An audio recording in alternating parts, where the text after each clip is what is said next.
البدع والأهواء، أهل البدع العقائدية وأهل البدع السياسية. نقول بيننا وبينكم السلف، بيننا وبينكم الكتب، كان فيقول البدع بيننا وبينكم. Kalau pertanyaan boleh nggak ya? Sepertinya nggak pas ya kalau pertanyaan. Tak ada juga. Kitab tu tak ada. Tak ada. So hantar ambil betul step kan? Betul step. Betul step bagi ada barang ada? Ada. Dapat. Tak ada. Anak-anak satu. Tak nak satu betul step. Berarti anak minta 4. 4 lah. 5, 6. Dibentuknya gimana ya? Boleh nggak dia dibentuk buku ini? Rahmanirrahim. Qala al-Imam an-Nawawi rahimahullahu taala, al-haditsul khamis, hadis yang kelima, an Anas radhiyallahu anhu anna Rasulullah sallallahu alaihi wasallam akhadha sayfan yauma Uhud. Bahwasanya Nabi sallallahu alaihi wasallam mengambil sebatang pedang atau sebilah pedang pada hari Uhud. Faqal, kemudian beliau bertanya, man ya'khudhu minni hadza?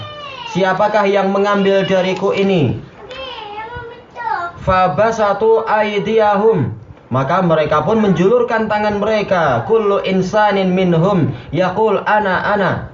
Masing-masing dari mereka berkata saya mau ambil pedang itu. Oh, siapa yang nggak suka dikasih pedang, dikasih panah, dikasih, apalagi kalau senjata zaman sekarang orang suka aja, mahal sekali. Tapi ya bahaya ya kalau salah pakai nanti menyakiti saudaranya, nggak boleh. Qal faman ya'khudhuhu bihaqqih. Siapakah yang mau mengambilnya dengan haknya? Harus apa? Harus ditunaikan hak pedang ini. Fa'ahjamal qaum, maka kaum itu menahan diri semua secara umum. Faqala Abu Dujanah, maka Abu Dujanah Simak bin Khorosyah berkata, ana akhudhu bihaqqih, saya akan mengambil dengan haknya. Fa'akhadha fafalaqa bihi hamal musyrikin. Beliau mengambilnya, maka dengan pedang itu beliau membelah kepala-kepala orang musyrikin. Ham secara mudahnya adalah apa? Sebenarnya adalah tengkorak, tempat yang di situ ada otak, itu namanya ham. Tapi ya mudahnya bagi kita ya patok kepalanya itu. Rawahu Muslim. Ismu Abi Dujanah Simak ibnu Khorosyah. Qaulu ahjamal qaumu ay tawaqqafu. Mereka berhenti, enggak berani untuk melanjutkan. Qal fa falaqa bihi ay syaqqa, membelah. Jadi bukan memenggal leher, tapi membelah. Hama al musyrikin ay ru'usahum, kepala-kepala mereka. Taib. Dari hadis ini kita lihat Rasulullah kisah ini terjadi di perang Uhud. Nah, murajaah lagi, tahun berapa perang Uhud? 3. Tahun 3 bulan Uhud Ramadan. Harusnya orang-orang sedang bergembira. Bulan Syawal. Bulan Syawal. Taib. Bulan Syawal. Taib. Di sini Rasulullah SAW di dalam perang Uhud, di sini beliau melakukan tasji', dan itu menunjukkan apa? Disyariatkannya tasji'u al-juyus, menyemangati para tentara. Di antaranya adalah seperti ini, siapa mau senjata ini? Nah, itu tasji', membuat orang bersemangat. Sebagaimana juga masalah apa? Masalah beberapa jenis hadiah-hadiah khusus untuk tentara yang berprestasi. Itu juga apa? Itu termasuk bagian dari tasji', memberikan semangat. Istilahnya salab. Barang siapa, kata Rasulullah SAW, man qatala rajulan minal musyrikin fasalabuhu lah. Barang siapa membunuh seorang musyrikin, tapi dalam medan perang, bukan kita masuk rumah orang Cina kita bunuh. Dalam medan perang kita membunuh orang musyrik, maka apa? Maka salab dia adalah milik kita. Seluruh harta yang menempel pada dia adalah milik kita. Bukan masuk di dalam apa? Bukan masuk dalam ghanimah. Langsung menjadi milik orang yang membunuhnya. Ini khusus prestasi untuk orang yang berjasa. Karena bukan harta yang mustarak. Tayyib. Kemudian di sini Rasulullah mengatakan, siapa yang mau mengambil ini dariku? Fabasatu aydiyahum kullu insanin minhum fayaqul ana. Ini menunjukkan apa? Hirsus sahaba alal khair. Semangat para sahabat kepada kebaikan. Kenapa? Karena pedang itu memang adalah apa? Digunakan untuk menolong kebenaran. Itu jelas termasuk kebaikan yang sangat tinggi.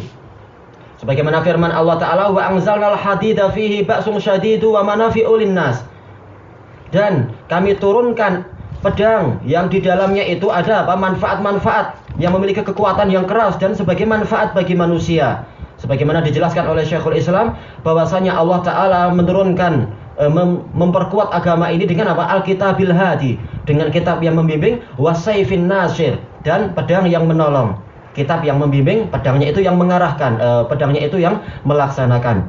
Jadi memang besi itu memang sangat bermanfaat, pedang itu sangat bermanfaat. Tayyib. Maka di sini para sahabat bersemangat untuk mengambil itu, bukan mencari ghanimah tetapi mencari senjata untuk menolong agama Allah.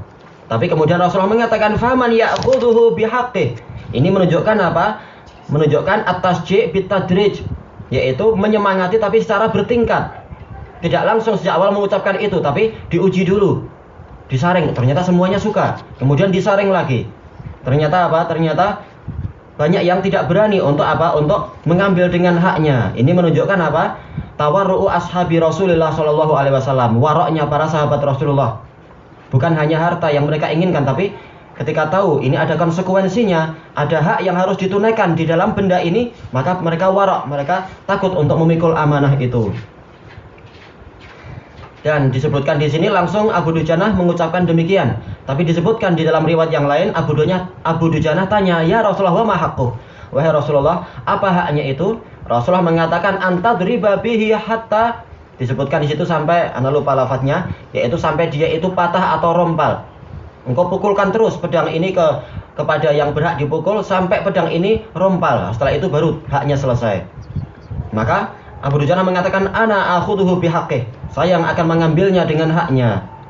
Kemudian Abu Dujanah pun melangkah di hadapan orang-orang kafir dengan apa? Dengan sombong. Rasulullah mengatakan inna hadil misyah karihahallah illa fi hadal mautin. Sesungguhnya langkah semacam ini dibenci oleh Allah, langkah dengan sombong itu. Innallaha la yuhibbu man kana mukhtalan fakhura. Sesungguhnya Allah tidak suka kepada orang yang angkuh dan berbangga-bangga. Tetapi di tempat yang semacam ini, di tempat apa itu? Medan perang, Allah Ta'ala mencintai itu. Kenapa? Ada hikmah yang lain yang melebihi hikmah sekedar masalah apa?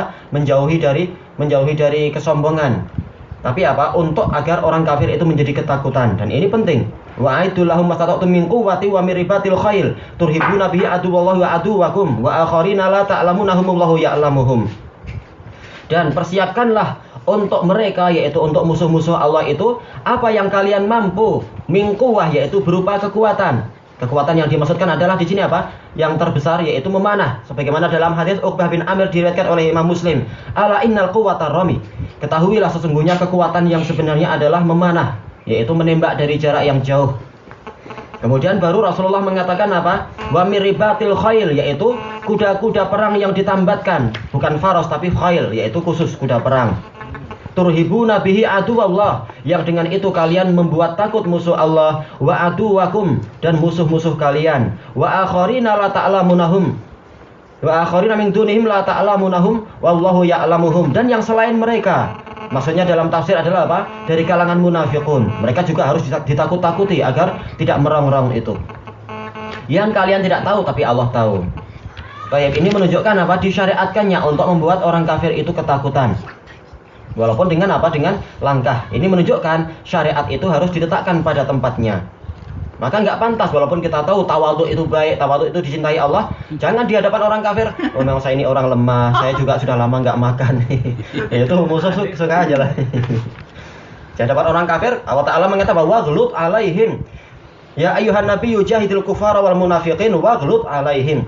Wahai Nabi, perangilah orang-orang munafik, orang kufar dan munafikun, dan keraslah pada mereka. Jangan malah lunak-lunak, diajak dipeluk, kemudian kita makan-makan dulu yuk, nanti di kedai ya, habis itu kita bunuh. Bukan itu caranya.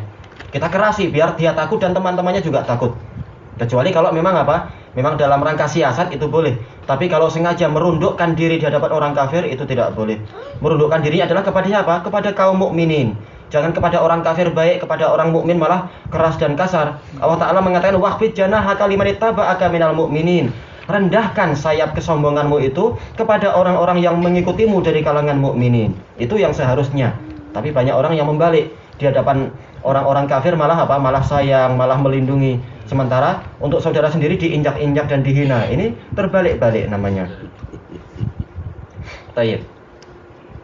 Kemudian disebutkan di sini fa'akhadha. Kemudian Abu Dujanah mengambilnya, fafalaqa bihi hamal musyrikin. Kemudian dengan itu beliau membelah kepala-kepala, batok-batok kepala orang musyrikin. Ini menunjukkan apa? Syiddatu ba'si Abi Dujanah. Kerasnya beliau Abu Dujanah di dalam peperangan itu. Makanya disebutkan di dalam biografi itu, di dalam Sirah Nabawiyah, dalam rangka melindungi Rasul, bukan karena sengaja bunuh diri beliau, tapi karena memang kondisi sudah kacau waktu itu setelah terjadi kedurhakaan dari kebanyakan dari pasukan pemanah itu, banyak yang lari, Rasulullah kemudian terkepung, terus mereka banyak menembakkan panah ke Rasulullah. Abu Dujanah yang menadai dengan dada beliau. Beliau kuat, beliau nggak meninggal, cuma ya luka-luka. Terpaksa karena melindungi Rasul. Rasul lebih utama daripada diri sendiri. Tapi sejak awal nggak ada, sejak awal kita datang, memang aku mau mati syahid lah, tafadhol. Nggak ada, nggak boleh gitu. Asal bunuh diri. Seperti sebagian ikhwan kita yang di Damas, wah aku mau mati syahid lah, aku sudah lihat bidadari, sengaja jalan-jalan biar ditembak. Itu nggak betul. Itu namanya bunuh diri. Ada dari sebagian ikhwan Ghuraba itu. Mati lah. Disalahkan sama saya ya, ada yang kena kepala, ada yang kena kaki. Ini kita nggak suka lah kita, karena saya mengatakan memang mati syahid itu penting, tapi yang lebih penting adalah kita menolong agama Allah. Kalau semua orang ingin mati syahid, siapa yang menolong agama Allah? Kalau kita menolong tapi kemudian mati, alhamdulillah, bukan dengan cara bunuh diri. Bukan seperti itu ajaran Rasul. Baik. Dan berarti dari hadis ini pula kita mendapatkan faedah apa? Sidqu Abi Dujanah, jujurnya Abu Dujanah. Mengambil haknya, betul, beliau mengambil haknya sampai apa? Sampai beliau membelah kepala-kepala orang musyrikin, kecuali satu, yaitu siapa? Si Zainab, istri Abu Sufyan. Karena waktu itu Zainab juga apa? Juga ikut perang. Karena dia waktu itu musyrikah, beliau juga ganas. Mencakar-cakar dan membunuh kaum muslimin yang sudah luka-luka. Yang membunuh, yang melukai tentunya tentara-tentara yang laki-laki. Sementara si Zainab ini, dia memakai apa? Memakai mighfar, memakai topeng besi juga. Nah, yang sudah luka-luka dibunuhi sama dia. Itu waktu itu masih musyrikin. Allah menghendaki untuk apa? Kaum muslimin tadi mendapatkan mati syahid. Nah, ketika Abu Dujanah lihat itu, satu persatu dihantam oleh Abu Dujanah, kemudian mendekati si ini, dikira ini laki-laki. Begitu mau dipedang dengan pedangnya tadi, teriak dia dengan suara teriakan perempuan, kemudian dibuka kepalanya. Ternyata wanita. Kemudian Abu Dujanah mengatakan apa? Aku merasa pedang Rasulullah terlalu mulia untuk memenggal wanita ini. Ternyata Allah menghendaki apa? Memang setelah itu dia masuk Islam. Pada waktu Fathu Makkah itu. Semuanya masing-masing ada hikmahnya. Walaupun secara hukum apa? Kalau memang dia betul-betul membahayakan muslimin, boleh dibunuh. Tapi Allah menghendaki lain untuk apa? Untuk memuliakan wanita ini. Tayyib ilahuna wallahu ta'ala a'lam.